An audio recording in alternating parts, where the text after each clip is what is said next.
ఎన్నికలైపోయాయి. దాదాపుగా 9 నెలలు కళ్ళు మూసుకొని కళ్ళు తెరిచేసరికి అప్పుడే 9 నెలలు గడిచిపోయింది. నిజంగా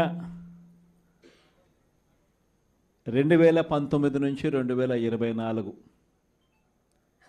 మన ప్రభుత్వం ఉన్నప్పుడు, అంటే వైఎస్ఆర్సిపి జగన్ 1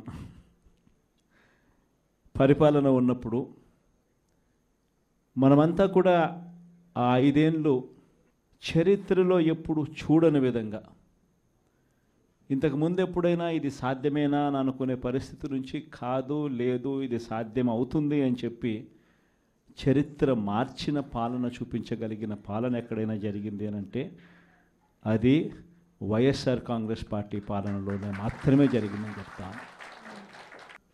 ఈరోజు పరిస్థితి ఏమిటి అని చెప్పి ఒక్కసారి చూస్తే, నేను చెప్పిన ప్రతి అంశంలో కూడా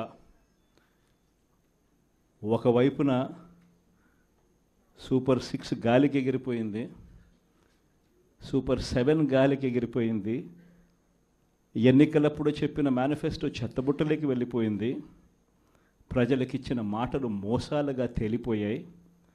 మరోవైపున వ్యవస్థలన్నీ కూడా, ఇప్పుడు నేను చెప్పిన వ్యవస్థలన్నీ కూడా, విద్య, వైద్యం, వ్యవసాయం, గవర్నెన్స్, అన్ని వ్యవస్థలు కూడా తిరోగమనంలో కనిపిస్తూ ఉన్నాయి.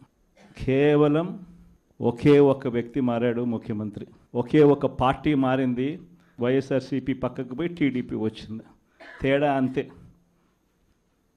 ప్రతి వ్యవస్థ తిరోగమనం, ప్రజలకు అంతవరకు అందుతూ ఉన్న ప్రతి పథకం రద్దు, వీళ్ళు చేస్తామన్న ప్రతి పథకము మోసం, అబద్ధం. కేవలం 9 నెలల కాలంలోనే ఇవన్నీ మన కళ్ళ ఎదుటే ఇవాళ కనిపిస్తూ ఉన్న పరిస్థితులు. నేను అందుకనే చెప్తా ఉన్నా, ఈరోజు ఓడిపోయినా కూడా చెప్తా ఉన్నా, మనకి ఇంతకుముందు 50% ఓట్ షేర్ వచ్చింది. ఈ ఎన్నికలు అయిపోయేసరికి మన ఓట్ షేర్ 40%.